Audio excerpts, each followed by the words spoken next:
Welcome back to the library. It's time to take you on another crazy adventure in Variant Land. Region variants are no stranger to the PlayStation Library.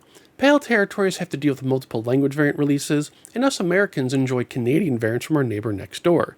Heck, even Mexico has seen a few variants depending on which system you're collecting for. But what happens when an American game finds itself almost 4,500 miles from home?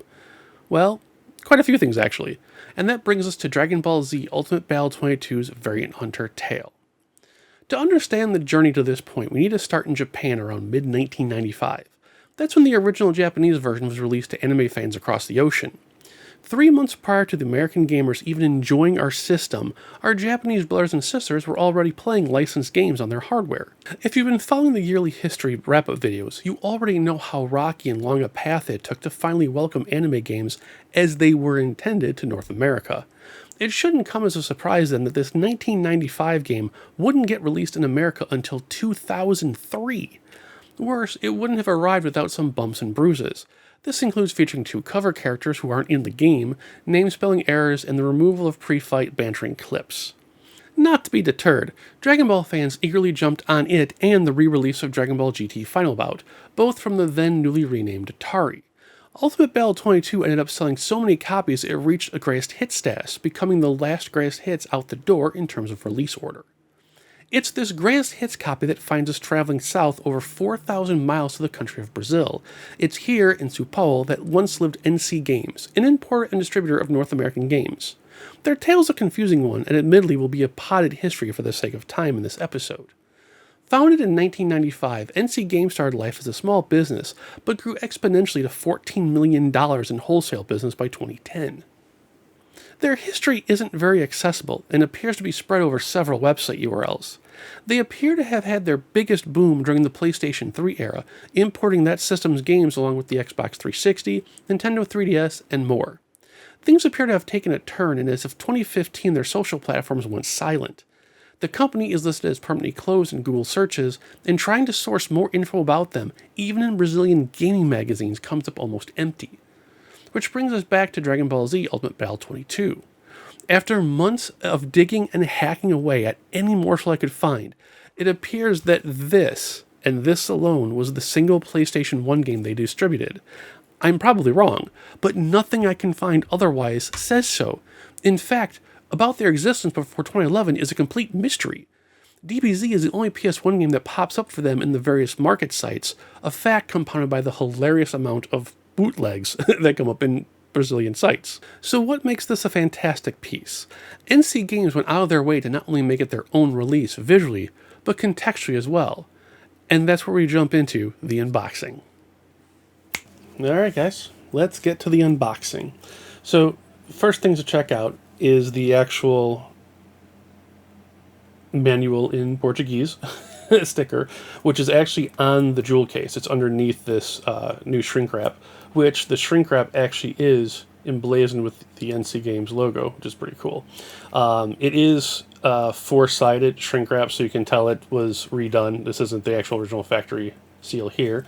And then on the back, NTSC Games actually kind of made their own placard for the back of the game, which is pretty cool.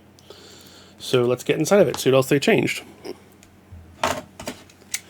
And I probably should have cut this before I started the video, but I figured what the hell, you only live once. And I do want to keep this shrink wrap because of the NTSC logo stuff on it. Let's see if that's it. Actually, looks like that got pretty good. If there is a just and loving God, it will not be shrink wrapped underneath this. Oh.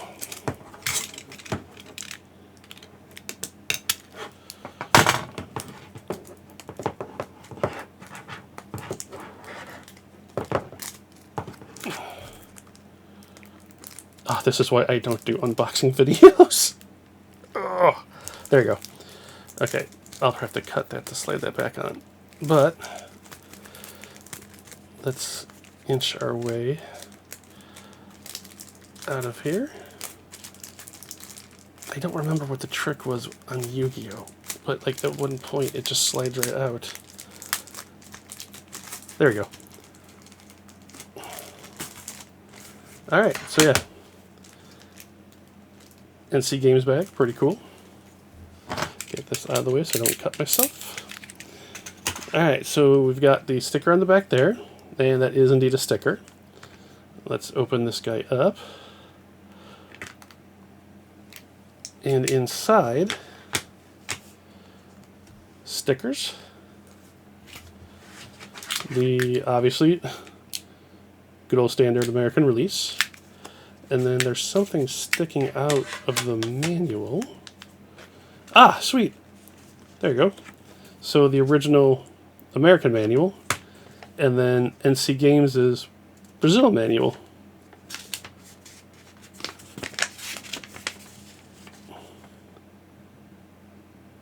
So you got all the moves over there. Controller. Not bad. I'm not going to lie, I was actually kind of expecting there to be a little bit more than that, but I guess that works. Considering if you open the English manual, it'll have all the character moves in there anyway. So yeah, you get Brazil manual, the original Greatest Hits manual, a couple of stickers, and branded shrink wrap. Not bad for a 4,500 mile trip. Alright guys, there you have it. Greatest Hits variant from Brazil with an extra Brazilian manual.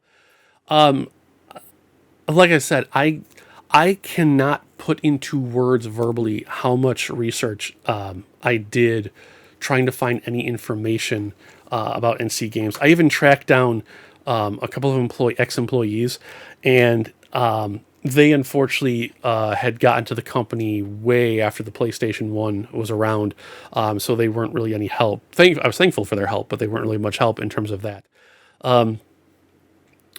If anyone has any information that they can lend me and let me know if they did publish other games, I would be eternally grateful.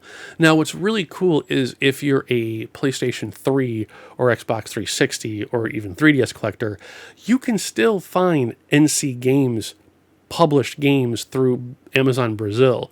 I don't know if the seller selling those games will ship to America, but their games definitely are around. And what makes things weird is a situation like this, I don't know if this was like the common factor or the exception.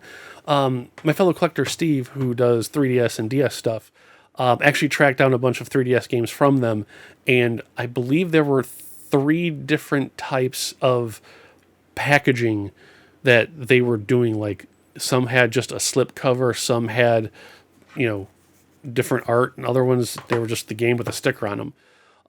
So your miles are going to vary if you're trying to go for a couple of Brazilian imports. Sadly, that Amazon page I showed, they don't have anything from PlayStation 1. It's all just, like I said, PS3, Xbox 360, etc. But yeah, so another Variant Hunter adventure is here. Truth be told, I don't remember how I stumbled onto this. If it was a friend of the site, a fan of the site, I honestly don't remember. It's been that long and that intense of research trying to find anything else they might have done. But yeah, there you go, guys. I have some good news for the website, which I will keep for another video. And you guys, stay safe, play games. I'll see you next episode. Take care.